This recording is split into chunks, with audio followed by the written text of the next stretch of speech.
오늘도 나에게 주어진 길을 가야겠다라는 제목으로 말씀 증거합니다. 오늘도 나에게 주어진 길을 가야겠다. 사무엘하 4장의 이야기는 사울 왕이 죽고 사울의 아들인 이스보셋과 다윗의 왕권 쟁탈 게임을 벌이고 있는 상황이 묘사되고 있는 성경입니다. 다윗은 사울이 죽은 뒤에 바로 이스라엘의 통치자가 되지 못했어요. 무려 7년 반이나 헤브론에서 유다 지파의 한 지파의 왕으로 통치했을 뿐입니다. 그러니까 시간만 흘러갔을 뿐 이스라엘이 다윗에게 돌아선다는 어떤 소식도 들을 수 없었죠. 그래서 이스보셋을 중심으로 한 사울의 아들인 이스보셋을 중심으로 한 11지파의 그 결속이 점점점 공고해지고 있다라는 소식만 듣게 되는 겁니다. 보통 사람이라면 조급해지지 않겠습니까? 뭔가 해결하기 위해서 동분서주할 것이 분명하죠. 군사를 일으켜서 이스보셋을 쳐들어가도 충분한 그런 능력이 되기도 합니다. 그런데 이 7년 동안의 기간 동안 다윗은 유별나게 나서지 않습니다. 무력으로 통일하려고 하는 움직임이 전혀 없습니다. 그저 헤브론에 가만히 있는 것이 다윗이 하는 전부인 것처럼 보이게 됩니다. 이 모습을 통해서 우리는 무엇을 발견하게 되냐면 하나님의 손길에 드디어 익숙해진 다윗, 이것을 발견하는 겁니다. 하나님의 손길에 드디어 익숙해졌다는 겁니다. 다윗의 예전 모습은 그렇게 가만히 있는 성격은 아니었습니다. 살 길을 모색하기 위해서 블레셋에 가보기도 하고요. 미친 척 해보기도 하고요. 침을 흘리기도 하고요. 또 요나단, 자기 친구 요나단에게 자기 아버지 사울의 동정을 살펴달라고 하면서 나름 살려고 애를 썼던 사람이 바로 다윗이에요. 가만히 있다가 기적같이 하나님의 손길을 체험한 게 아니라 자기가 애를 쓰면서 돌파구를 찾아보려고 애썼던 사람이 바로 다윗이었다는 겁니다. 그런 다윗이 헤브론에서 7년 반 동안 아무 모략도 시작하지 않습니다. 오직 시간의 흐름에 자기를 맡기고 있는 것처럼 보입니다. 그래서 사무엘하 3장을 읽고 4장을 읽어보면 다윗이 시도한 것, 다윗이 이스보셋을 처리하기 위해서 시도한 것은 아무것도 없습니다. 도리어 어떤 일이 벌어집니까? 이스보셋의 참모인 아브넬이 있습니다. 아브넬이 얼마나 지략가이냐 하면 그의 지략이 하나님의 것이다 라고 말할 정도였어요. 그래서 다윗이 이 아브넬에 의해서 자꾸 밀릴 수밖에 없는 상황이죠. 그런데 아브넬이 제 성에 못 이겨서 다윗에게 화친을 청합니다. 나 이스보셋과 함께 대의를 모사할 수 없다고 하면서 다윗에게 화친을 청하죠. 근데 아브넬이 다윗에게 화친을 청하고 그 다음에 다윗의 장군인 요압이 갑자기 또 아브넬이 나중에 화근이 될 거라고 생각하고 자기의 라이벌이 될 거라 생각하고 또 아브넬을 죽여버린단 말입니다. 그러니까 이 모습을 보면서 이스보셋이 실망하게 되는 것이죠. 그리고 난 다음에 이스보셋이 내부 반란자에 의해서 살해당해요. 그러니까 다윗이 직접 손에 피를 묻히지 않고도 문제가 해결됩니다. 이런 백조의 평온한 자태를 떠올려 보십시오. 하얀 새가 그냥 호숫가를 잔잔히 이렇게 헤엄쳐 지나갑니다. 그러나 그 물속 다리를 보면 아주 천박하다고 하지 않습니까? 이 발을 하면서 움직이고 있다고 하죠. 물 밖에 있는 백조는 우아합니다만 물 속에 있는 백조의 다리는 매우 분주하다는 겁니다. 아무 일 없듯이 지루하고 답답하지만 하나님은 열심히 움직이고 계신 줄 믿습니다. 그죠? 예레미야서 33장 2절, 이를 행하는 여호와, 그것을 지어 성취하는 여호와, 이렇게 말씀하고 있습니다. 이를 행하시고 그것을 성취하시는 하나님이라고 말씀하고 있습니다. 열왕기하 19장 31절에도 남은 자는 예루살렘에서부터 나올 것이요 피하는 자는 시온에서부터 나오리니 여호와의 열심히 이 일을 이루리라 라고 말씀합니다. 하나님은 게으르지 않으십니다. 하나님은 쉬고 있지 않습니다. 하나님께서는 우아하게 호숫가에서 아무것도 안 하는 백조처럼 보이지만 그 발 밑에선 분주히 우리를 향해서 우리가 가라앉지 않도록 애쓰고 수고하고 계십니다. 예수님께서도 말씀합니다. 요한복음 5장 17절에서 아버지께서 지금까지 일하시니 나도 일한다 라고 말씀하고 있습니다. 다윗이 왜 초연할 수 있었습니까? 그것은 이유 있는 초연함이에요. 성격적인 초연함이 아니라 이유 있는 초연함입니다. 그것은 하나님에 대한 신뢰에 기초한 초연함이었어요. 하나님이 하실 거야. 그 믿음. 하나님이 이루실 거야. 라고는 그 믿음. 하나님께서 내게 기름 부으셨으니 그 기름 부으신 목적을 당신께서 이루실 거야. 이 신뢰에 기초한 초연함이 다윗에게서 배어나온 것입니다. 여러분, 열정이 없는 사람은 없습니다. 다만 열정의 지속성의 문제이죠. 열정의 지속을 위해서 필요한 것이 열정의 땔감 아닙니까? 땔감을 계속 공급해 줘야지 그 불길이 불타오르는데 그 땔감이 뭐냐 하면 열매예요. 그 땔감이 뭐냐면 보람이죠. 내가 힘을 다해서 최선을 다해서 뛰었는데 그것에 대한 열매를 맛보게 될 때, 그리고 땀 흘린 보람을 느끼게 될 때 우리의 열정은 계속 지속되게 됩니다. 아침에 일찍 일어나서 밤 늦게 퇴근하는 내 남편에게 아내가 맛있는 밥을 지어주고 그리고 자식들이 아빠 왔어요라고 반길 때에 열정은 계속 지속되어지죠. 그래, 내가 이 가정을 위해서 힘있게 살아야지 라고 하는 땔감이 공급되게 됩니다. 하지만 애를 쓰고 수고해도 아무 열매가 보이지 않을 때 이제 열정은 식어버리는 것이죠. 기대 이상의 열매를 맺지 못할 때 열정은 소진되어 버리는 겁니다. 아무런 변화가 없을 때 우리가 돌아봐야 될 것이 무엇이냐면 내 열심에 빠져 있지 않는가? 한번 내 자신에게 진지하게 물어봐야 돼요. 내 열심에 빠져 있지 않는가? 우리가 진인사 대천명이란 말을 좋아하죠. 인간은 할 도리를 다하고 하늘의 뜻을 기다린다는 거죠. 그래서 하늘은 스스로 돕는 자를 돕는다. 이 말에는 우리의 노력과 열심에 더 많은 비중을 두고 있어요. 하늘은 스스로 돕는 자, 네가 노력하고 네가 애쓰는 자. 진인사 대천명, 최선을 다하고 힘을 다한 자들, 우리의 노력의 방점을, 우리의 열심에 더 많은 비중을 두고 있죠. 우리들은 자신을 보면서 흡족해합니다. 와, 이 정도 했으니까 이제 뭔 일이 벌어지겠지? 라고 영적 자만심이 우리 안에서 불쑥 이렇게 튀어올 때가 있습니다. 참 오래 기도한 다음에 자기가 그렇게 기특하게 여겨지지 않습니까? 철야 기도한 다음에 내가 얼마나 기특한지 몰라요. 와, 내가 대견해요. 내가 대단한 인 것 같아요. 새벽에 1시간 이상씩 기도하고 나면 그렇게 기분이 좋아요. 그러면서 삶의 현장에 나가서 뭔 일이 벌어질 것이라고 기대한단 말입니다. 그런데 아무 결과도 없는 거예요. 내가 그렇게 기특해요. 내 영적으로 최선을 다했어요.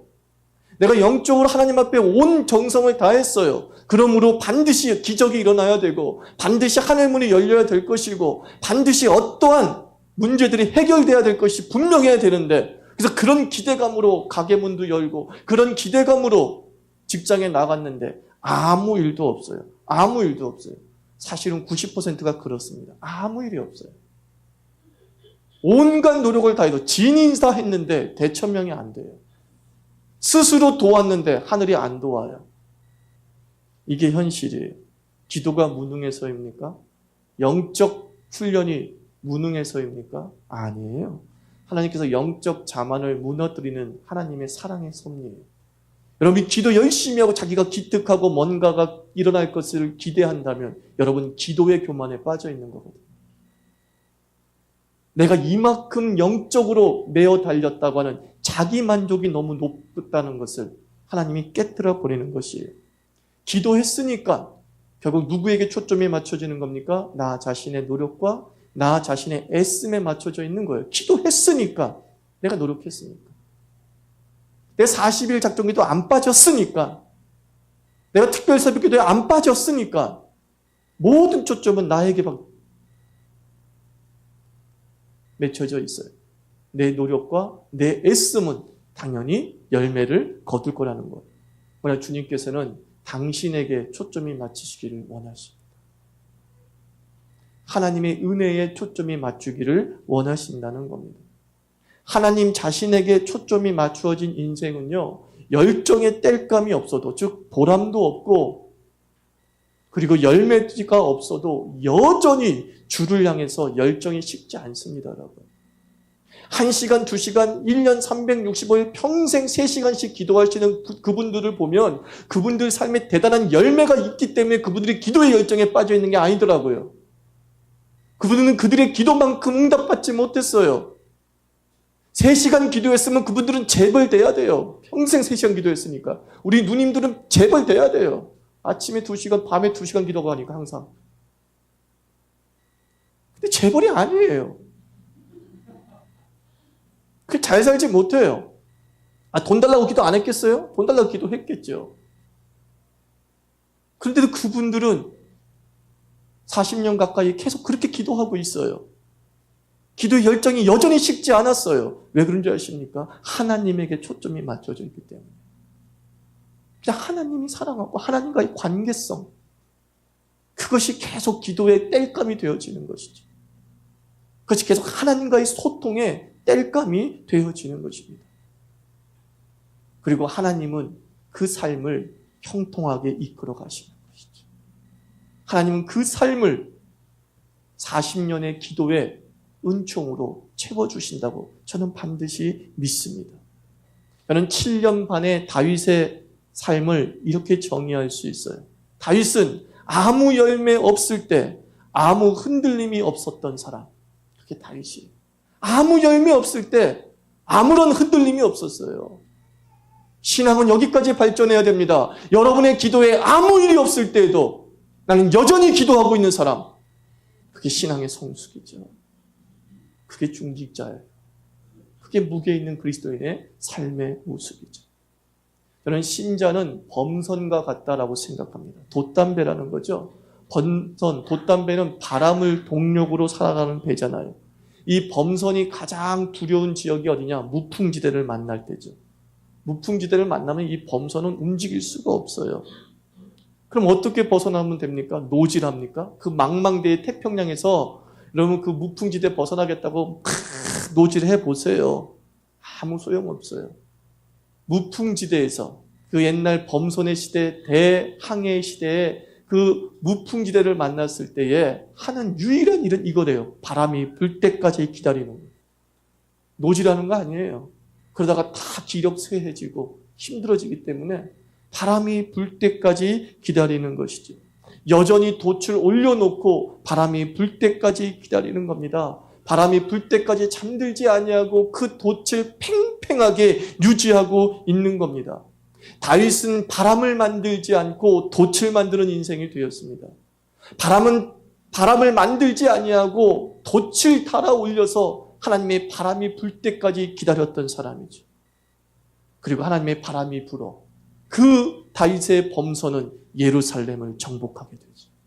예루살렘에 입성하게 되지 않습니다. 우리는 어떤 존재라고요? 범선이라고요. 범선. 바람에 의해서만 움직여지는 배라고요. 우리는 바람을 만드는 존재가 아니라 돛을 만드는 존재입니다. 돛을 올리십시오. 그리고 하나님을 기다리십시오. 그러면 하나님의 바람이 반드시 우리의 돛에 불어 그 무풍지대를 벗어나게 할 줄 믿습니다. 여러분, 독립운동가였고 애국자였던 윤동주 씨가 서시라는 시를 썼잖아요. 너무나 잘 알고 있죠.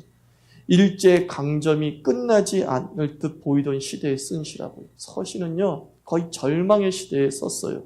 일본은 더욱 강성해지고요. 중국과의 전쟁에서 승리하고요. 도대체 일본이 망할 기미가 보이지 않을 때 이 서시를 썼다고요. 그 서시에서 윤동주는 뭐라 그래요? 오늘도 나에게 주어진 길을 가야겠다 그랬어요. 일본이 망하는 것처럼 보이지 않을 때에도차도 나는 주어진 길을 가야겠다. 그것이 자기의 시대적 사명이라는 거죠. 여전히 독립을 향해 걸어가는 것. 여전히 백성들을 지적으로 일깨워가는 것. 그게 내가 해야 될 일이지. 나도 오늘도 열매가 없어도, 오늘도 일본이 망하는 보람이 없어도 그런 기독교인이었잖아요.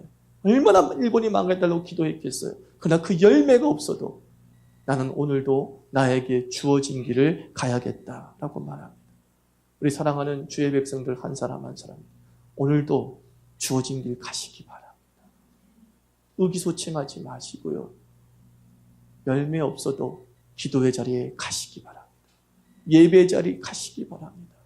섬김의 자리 가시기 바랍니다. 그곳에 하나님의 바람이 부는 것을 체험하게 될 줄 믿습니다.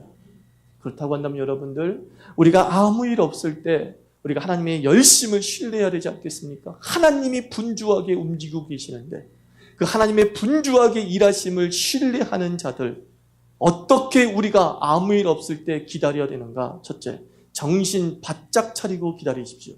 어떻게 기다리라고요? 정신 바짝 차리고. 1절 말씀 보면 사울의 아들 이스보셋은 아브넬이 헤브론에서 죽었다함을 듣고 손에 맥이 풀렸고 그랬어요. 이게 이스보셋의 결정적인 약점이었어요. 이스보셋 심정 저 이해합니다. 어이없는 일을 당하면 넋이 빠지고 의욕이 상실되는 거 맞죠? 그럴 수 있어요. 그 순간 그럴 수 있어요. 그런데 5절 어떤 일이 벌어져요? 부에롯 사람 림몬의 아들 레갑과 바하나가 길을 떠나 볕이 쬐 때쯤에 이스보셋의 집에 이르니 마침 그가 침상에서 낮잠을 자느니라. 낮잠 잘 시간입니까? 자기 참모 아브넬이 죽었단 말이에요. 이제 자기가 죽을 차례란 말이야. 위험하단 말이야. 근데 맥이 빠졌다는 이유로 힘들어. 이제 다 끝났어. 라고 하면서 자포자기한 모습으로 집에서 잠을 쳐자는 모습. 여러분, 낮잠 자는 게 나쁜 것 아닙니다. 다윗도 낮잠 자죠. 여러분, 자포자기와 평안을 좀 우리가 구별해 볼 필요가 있습니다. 평안과 자포자기의 상태는 달라요. 평안과 자포자기의 현상은 비슷해 보이죠. 평안한 사람도 자고요. 자포자기한 사람도 자요. 평안한 사람은 초월한 듯이 보이고 자포자기한 사람들도 굉장히 초월한 것처럼 보인다는 거예요. 그럼 그 차이점이 뭐냐? 자포자기한 사람은 제 기능이 마비돼요. 뭐가 마비된다고요? 제 기능이 마비돼서 하지 말아야 할 일만 보이는 거예요. 자포자기한 사람은 하지 말아야 될 일만 보여요. 술을 마시고 마약을 하고 사채에 빠지고 자살하게 되고 뭔가 하긴 하는데 하지 말아야 될 일만 하게끔 만드는 게 자포자기예요. 이게 의욕상실이에요. 반면에 평안은 무엇이냐? 제 기능이 온전히 돌아가는 겁니다. 자포자기는 제 기능이 마비된 거라고 한다면 평안은 제 기능이 온전히 돌아가는 것이죠. 평안한 사람은 자기가 해야 할 일이 보이는 거예요. 그 대표적인 경우가 베드로입니다. 베드로는 감옥에서 뭐 했어요? 잠을 잤어요. 미쳤죠? 자포자기 때문에 잠을 잤을까요? 아니에요. 베드로가 잠자는 시간이 한밤중이었다라고 기록하고 있습니다. 한밤중에 뭐 해야 되는 시간이에요? 자야 될 시간이죠. 평안이 그거예요. 평안은 그거예요. 평안은 자기가 해야 할 일을 자기가 해야 할 때쯤 해야 할 일을 하게끔 하는 것이죠. 그럼 낮에 자면 됩니까? 안 됩니까? 안 되죠. 열심히 일해야 될 때 낮잠을 잔다는 건 있을 수 없죠. 그때 그것은 우리가 자포자기구나. 의욕이 상실되었구나 라고 말할 수 있습니다. 바울과 실라는 감옥에서 무엇을 했습니까? 찬양을 했습니다. 찬양은 성도의 마땅한 도리잖아요. 감옥에서 미쳤기 때문에 찬양을 부른 게 아니에요. 정상이었기 때문에 찬양한 거예요. 그의 평안이 지배하니까 성도의 재기능이 작용하면서 바울과 실라는 감옥에서 탄식 대신에 찬양할 수 있었어요. 그게 정상이죠. 성경 곳곳에서 말씀합니다. 깨어 근신하라. 깨어 근신하라. 베드로전서 4장 7절 말씀 보면 만물의 마지막이 가까웠으니 그러므로 너희는 정신을 차리고 근신하여 기도하라. 이 근신하여 기도하라 라고 하는 것을 영어 성경을 읽어보면 이거예요. purpose pray예요. 목적을 가지고 기도하라. 막연하게 기도하라는 게 아니라 깨어 근신한다는 것은 목적의식이 분명한 거예요. 막연하게 내가 무엇을 주님께 구하는 것이 아니라 이것을 주님께서 주셔야지만이 된다는 목숨 건 기도. 그게 깨어 근신하여. 이것 없이 내가 살 수 없다고 하는 안타까움을 하나님께 호소할 때 하나님만이 나의 살 길임을 절절하게 고백하는 상황을 깨어 근신하라. purpose pray하라. 목적을 가지고 분명한 방향을 가지고 내가 왜 하나님께 매어 달리는지 분명한 이유를 가지고 깨어 있으라 라고 말씀합니다. 하나님이 역사하면 뭘 해야 될지 선명히 떠오르는 줄 믿습니다. 평안은 아무 생각이 없는 게 아니에요. 평안은 하나님의 생각이 떠오릅니다. 하나님의 계획이 떠오릅니다. 하나님의 방법이 떠오릅니다. 그리고 내가 무엇을 해야 될지 명확한 선이 그어지는 것이죠. 이스보셋은 자포자기했습니다. 열매가 없자, 보람이 없자 그냥 낮잠 자면서 멍하니 살다가 자기 부하들에게 살해당하는 비극을 겪고 말이죠. 우리 한 사람 한 사람들 혹시라도 삶의 현장에 나가서 오랫동안 기도한 것이 아직도 열매가 없습니까? 그때가 어느 때입니까? 정신 차릴 때예요. 내 자신이 의욕이 떨어질 쯤 그때 정신 바짝 차려야 되는 거예요. 의욕이 떨어짐과 동시에 생명까지 빼앗기기 때문입니다. 정신 바짝 차리고 해보자. 하나님이 분주히 일하신다. 그죠? 하나님이 분주히 일하신다. 하나님이 나를 고고하게 하시기 위해서 수면 밑에서 다리를 분주히 움직이신다. 그래, 내가 무슨 목적을 가져야 되지? 내가 뭘 가지고 기도해야 되지? 선을 분명히 긋고 다시 추스리게 될 때에 하나님께서는 다윗의 손에 피를 묻히지 않게 하신 것처럼 우리 손에 하나님의 은혜의 영광만을 허락하실 줄 믿습니다. 두 번째, 우리가 열매가 없다고 느껴질 때 어떻게 열심을 계속 유지해야 되느냐? 정도를 걸어가십시오. 뭘 걸어가라고요? 정도예요, 정도. 레갑과 바하나가 이스보셋을 죽였어요. 이 사람들은 다 베냐민 사람이에요. 사울의 가족이란 말입니다. 근데 이스보셋의 머리를 다윗에게 가지고 오지 않습니까? 그때 다윗의 반응이 9절과 12절에 기록이 되어 있어요. 한번 읽어볼까요? 다윗이 부에롯 사람 림몬의 아들 레갑과 그의 형제 바하나에게 대답하여 그들에게 이르되 내 생명을 여러 환난 가운데서 건지신 여호와께서 살아계심을 두고 맹세하노니 전에 사람이 내게 알리기를 보라 사울이 죽었다 하며 그가 좋은 소식을 전하는 줄로 생각하였어도 내가 그를 잡아 시글랏에 죽여서 그것을 그 소식을 전한 갚음으로 삼았거든. 하물며 악인이 의인을 그의 집 침상 위에서 죽인 것이겠느냐. 그런즉 내가 악인의 피 흘린 죄를 너희에게 갚아서 너희를 이 땅에서 없이 하지 아니하겠느냐 하고. 너무 좋아해야 되잖아요. 대신 죽여줬으니까. 근데 다윗은 좋아하지 않았어요. 사울의 가문을 선대했던 사람이 다윗입니다. 왜요? 사울은 기름 부음 받은 자이기 때문이죠. 하나님을 존중한 다윗은 하나님께서 세운 사람을 존중했어요. 그래서 어떠한 거짓된 방법이나 사술로 사울의 집과 사울의 가문을 죽이지 않습니다. 자기 코가 석자인데 그것은 다윗의 스타일이었잖아요. 다윗이 사울에게 쫓길 때 죽일 기회가 있었잖아요. 동굴에 잠자러 들어온 사울 혼자서 죽일 수 있었어요. 또 변을 보러 온 사울 또 죽일 수 있었어요. 그러나 다윗은 죽이지 않았어요. 그리고 한 번도 사울은 다윗에게 칼을 들지 않았어요. 블레셋과 싸우기도 하고 아말렉과 싸우기도 하지만 자기 민족, 자기 이스라엘을 향해서는 칼을 들지 않습니다. 그게 다윗이었어요. 자기 코가 석자여도 편법이나 불법이나 악한 방법으로 권자를 차지하려고 하는 마음을 품지 않았다는 거예요. 이게 다윗의 영광 중에 하나예요. 다윗이 어떻게 그렇게 이스라엘 민족을 결속시켰는 줄 아십니까? 다윗은 오직 유다 지파만 다윗을 따르고 있었는데 11지파가 급격하게 다윗에게 기울었던 이유는 무엇이냐? 다윗이 사울을 선대하고 다윗이 이스보셋을 죽이지 아니하였더라. 도리어 이스보셋을 배신한 자를 처단했다는 거예요. 그게 민심을 확 돌이키게 만들었어요. 와, 저 사람은 정말 우리 지파를 사랑하는 사람이다. 저 사람은 정말로 우리를 다스릴 때 폭력으로 다스릴 사람이 아니야. 확신이 든 거죠. 그래서 이스보셋이 죽자마자 11지파가 다들 다윗에게 돌아와서 당신이 하나님이 세우신 왕입니다. 라고 인정하게 돼요. 다윗은 어려울 때 빨리 가려고 하지 않았어요.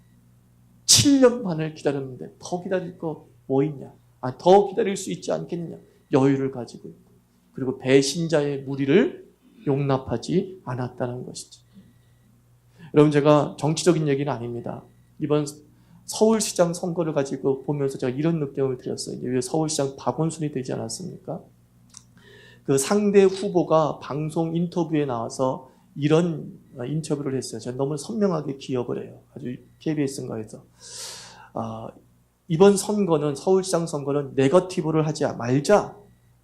정책 대결을 펼쳤으면 좋겠다. 이렇게 상대 후보가 얘기한 거예요. 박원순 쪽의 상대 후보가. 저는 그래서 그럴 줄 알았어요. 그런데 이제 어떤 선거운동이 펼쳐지냐면, 왜 박원순의 아내는 선거운동 안 하냐. 이런 이제 공격을 하기 시작을 합니다. 성형 중독이냐, 그리고 종북 자빨이냐, 뭐 이런 식의 이제 선거운동을 펼치기 시작한 거예요. 본인 입에서 네거티브 하지 말자, 정책 대결하자라고 했는데 본인 입에서 네거티브가 나오고 이제 정책 대결이 아닌 이념 이야기들이 나오기 시작하는 것이죠. 그래가지고 TV 토론소를 하는데 박원순 후보가 이런 얘기를 해요. 아무개 씨, 제 얘기를 하지 말고 좀 당신 얘기 좀 해주세요 그러는 거예요. 그러니까 당신의 정책이 뭔지를 얘기해달라고, 내 정책 비판만 하지 말고 당신의 정책이 뭔지 좀 얘기해달라고. 자기 정책은 얘기 안 해요. 계속 당신의 정책은 어쩌고저쩌고, 박 시장의 정책은 어쩌고저쩌고 막 그런 얘기를 하는 거예요.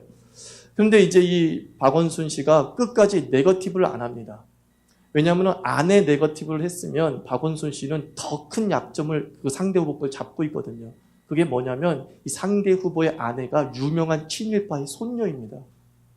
그러니까 안에 네거티브를 했으면 너는 친일파 네거티브 아니냐 하면서 후손 아니냐면서 네거티브를 할 수 있었을 텐데 아무 말도 안 해요. 근데 정책만 얘기해요. 근데 결과가 바로 드러나죠. 상대 후보의 텃밭이라고 하는 강남 3구에서 지난 2년보다 30% 이상의 득표를 얻게 되죠. 아주 큰 득표를 얻게 됩니다. 왠지 아세요? 정도를 걸어서 그래요. 정도를. 같이 머리 뜯고 싸웠으면 어떻게 될지 몰라요.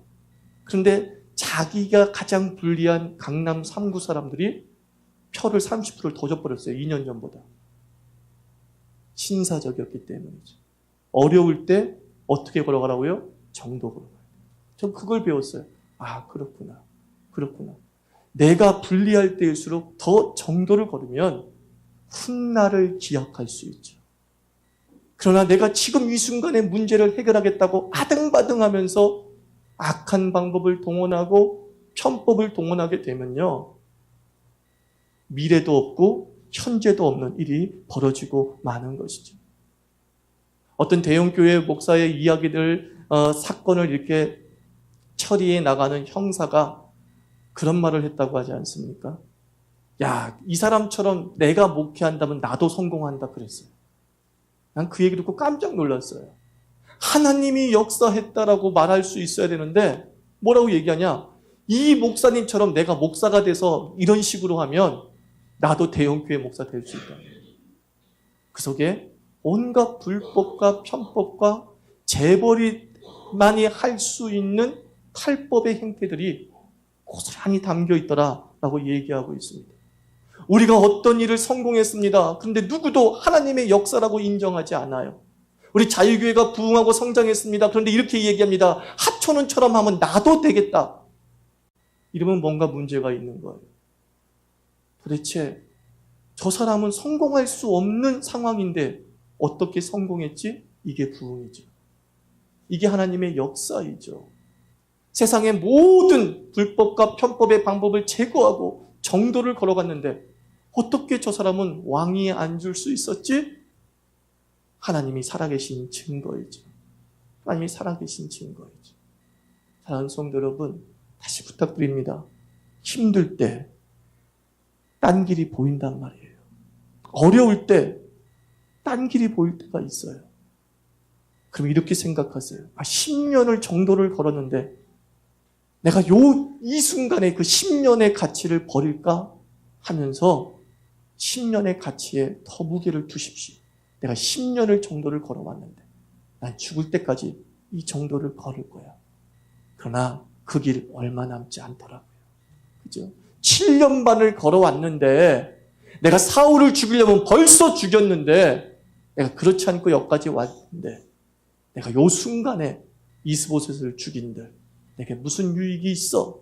하는 그 순간 하나님은 11지파를 다윗에게 붙여주시잖아요. 어찌 보면 우리가 유혹이 심할 때가 하나님의 문이 열릴 때인 줄 믿습니다. 우리가 편법을 쓰고자 하는 마음이 강할 때 아마 그 순간이 하나님의 때인지도 모릅니다. 마귀는 그걸 알기 때문에 더 강력하게 유혹하겠죠. 마귀는 그걸 알기 때문에 더 강력하게 세상의 길을 보여주며 이 길로 가라라고 하겠죠. 그러나 끝까지 걸어갑시다. 하나님이 일하십니다. 믿습니까? 하나님이 역사하십니다. 믿습니까? 그리고 하나님의 때가 나에게 가장 좋은 때임을 확신한다고 한다면 다윗처럼 정도를 걸어가십시오. 정신 바짝 차리고 우리의 믿음의 정도를 걸어가시기 바랍니다. 나에게 아무런 일도 일어나지 않을 때 사실 하나님은 가장 바쁘시게 일한다는 사실을 확신하고 무풍지대일수록 돛을 높이 올려서 우리가 바람 맞을 준비하시기를 바랍니다. 하나님의 때에 정확히 불어온 그 바람을 맞고 우리는 저 대양을 항해하며 은혜의 항구에 도달하게 될 줄 믿습니다. 기도합시다. 하나님 그렇습니다. 하나님 그렇습니다. 주님이 일하는 줄 믿습니다. 내가 지금 의욕이 지금 떨어지려고 하는데 아마 이때가 주님의 때인 것 같아 마귀가 발악하는 것 같습니다. 다시 한번 의욕 있게 아버지 돛을 올리는 인생 되게 하여 주시옵소서. 정신 바짝 차리고 우리에게 주어진 믿음의 정도를 온전히 걸어가게 하여 주시옵소서. 내 삶의 모든 것은 야 진짜 이거 사람이 할 수 있는 일이 아니야. 너 진짜 하나님 살아있나 보다 계신가 보다라고 하는 간증의 순간순간이 되게 하여 주시옵소서. 이렇게 기도하겠습니다.